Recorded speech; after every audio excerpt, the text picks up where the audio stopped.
ಮತ್ತೆ ಸುದ್ದಿಯಲ್ಲಿದ್ದಾರೆ ರಶ್ಮಿಕಾ. ತಮ್ಮದೇ ಸಮುದಾಯದ ಹೆಸರೆತ್ತಿ ಬೇರೆ ನಟ ನಟಿಯರ ಕೆಂಗಣ್ಣಿಗೆ ಗುರಿಯಾದ ಕೊಡಗಿನ ಬೆಡಗಿ. ಹೌದು, ಸಿನಿ ರಂಗಕ್ಕೆ ಕಾಲಿಟ್ಟಾಗಿನಿಂದಲೂ ಹಿಟ್ ಚಿತ್ರ ನೀಡುತ್ತಿರುವ ರಶ್ಮಿಕಾ ಮಂದಣ್ಣ ಸದಾ ಒಂದಲ್ಲ ಒಂದು ವಿವಾದವನ್ನ ಮೈ ಮೇಲೆ ಎಳೆದುಕೊಳ್ಳುತ್ತಲೇ ಇರುತ್ತಾರೆ. ಕನ್ನಡಿಗರು ಹಾಗೂ ಕನ್ನಡದ ಬಗ್ಗೆ ವಿವಾದಾತ್ಮಕ ಹೇಳಿಕೆ ನೀಡುವಲ್ಲಿ ರಶ್ಮಿಕಾ ಮುಂದಿರುತ್ತಾರೆ. ಇದೀಗ ನ್ಯಾಷನಲ್ ಕ್ರಶ್ ರಶ್ಮಿಕಾ ಮತ್ತೊಂದು ಕಾಂಟ್ರವರ್ಸಿ ಹುಟ್ಟು ಹಾಕಿದ್ದು, ಖಾಸಗಿ ಕಾರ್ಯಕ್ರಮದ ಸಂದರ್ಶನದ ವೇಳೆ ಕೊಡಗಿನ ನಟಿಯರಿಗೆ ಅವಮಾನ ಮಾಡಿದ್ದಾರೆ.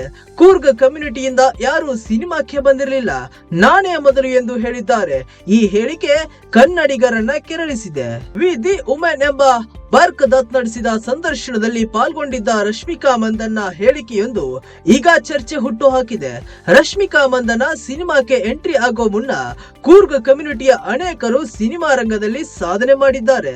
ನಟಿಯರಾದ ಪ್ರೇಮ್, ಹರ್ಷಿಕಾ ಪೂಣಚ್ಚ, ನಿಧಿ ಸುಬ್ಬಯ್ಯ, ಡೈಸಿ ಬೋಪಣ್ಣ ಸೇರಿದಂತೆ ಹಲವು ಕೊಡಗಿನ ಬೆಡಗಿಯರು ಸಿನಿ ರಂಗದಲ್ಲಿ ಮಿಂಚಿದ್ದಾರೆ.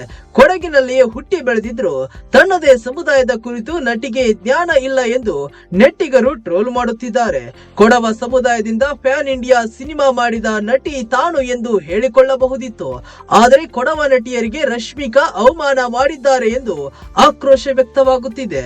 ಪ್ರೇಮ್, ಹರ್ಷಿಕಾ ಪೂಣಚ್ಚ, ನಿಧಿ ಸುಬ್ಬಯ್ಯ ಹಾಗೂ ಹಲವು ನಟಿಯರು ಪರಭಾಷೆಯಲ್ಲಿಯೂ ನಟಿಸಿ ಸೈ ಎನಿಸಿಕೊಂಡಿದ್ದಾರೆ.